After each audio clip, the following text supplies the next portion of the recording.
Je, kuna uwezekano kutambua dalili za awali za maambukizi ya virusi vya ukimwi, yani VVU, ugonjwa wa ukimwi? Uwezekano upo, na katika video hii hapa hivi tumekuandalia dalili za awali 10, na kabla tujaendelea, usisahau kusubscribe hii channel kwa ajili ya kuwa unapata elimu kama hizi. Dalili ya kwanza ya awali ya maambukizi ya virusi vya ukimwi ni homa ya ghafla. Hii ni hali ya kwamba mgonjwa anaanza kuhisi ongezeko la joto mwilini, hapo mara nyingine linaambatana na kutetemeka. Hii hali inasababishwa na mwili kujaribu kupambana na virusi vipya vya ukimwi ambavyo vimeingia mwilini, ambapo mwili hutengeneza kemikali za kinga au cytokines ambazo zitasababisha hypothalamus kuchochea au kuamuru ongezeko la joto mwilini, ambalo hilo joto lingetumika kuua vimelea vya virusi vya ukimwi. Dalili ya pili ni maumivu ya koo. Koo huwa na maumivu, wakati mwingine hupelekea kushindwa kumeza mate, pia na kushindwa kutoa sauti, lakini hii kutokana na mwitikio wa kinga za mwili, yani CD4 katika mwili wa binadamu. Dalili ya tatu ya maambukizi ya virusi vya ukimwi ni uchovu kupitiliza.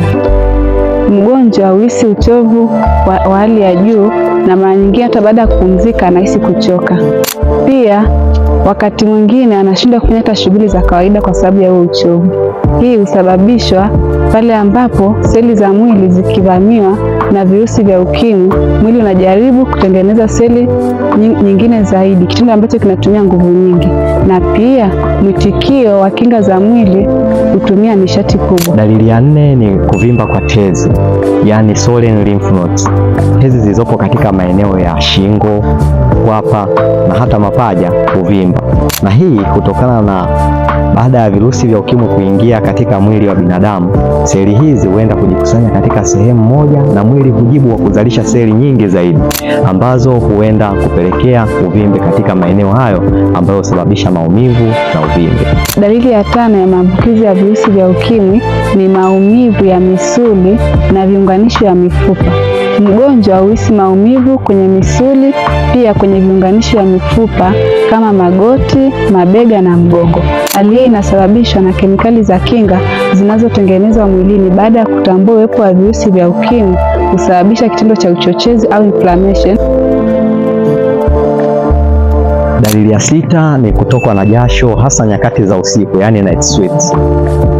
Mara nyingi wagonjwa wa ukimwi kutokwa na jasho jingi, hasa nyakati za usiku, ambayo muda mwingine hupelekea hadi kubadilisha nguo mara moja hadi mara 3 katika usiku mmoja, na hiyo hutokana na mfumo wa fahamu, yani nervous system ya binadamu unajitahidi kurekebisha joto ambalo limesababishwa na homa pamoja na mwingiliano wa virusi katika mwili wa binadamu. Dalili ya 7 ya awali ya maambukizi ya virusi vya ukimwi ni vipele vidogo vidogo sehemu ya ngozi, na vipele hivi huonekana vyekundu eneo la kifua, mgongoni, hata mikononi. Dalili ya 8 ya awali ya mgonjwa wa ukimwi ni kuharisha.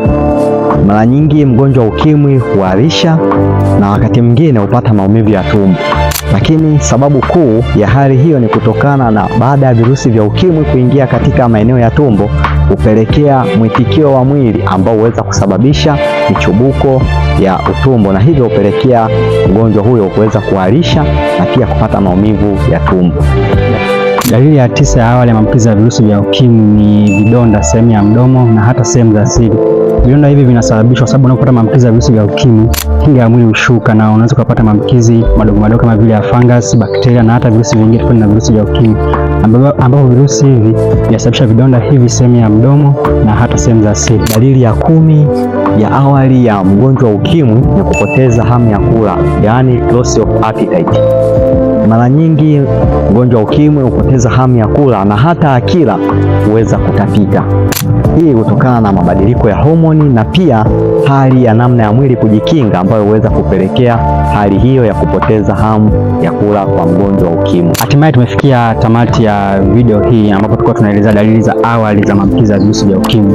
Sasa kitu cha kufanya, kama hujasubscribe channel, subscribe ili uweze kupata elimu hizi kwa mwendelezo, lakini pia kama unaweza ukalike, pia ukatoa comment yako kwenye sanduku la maoni pale hivi, lakini pia unaweza ukashare elimu hii kwa watu mbalimbali.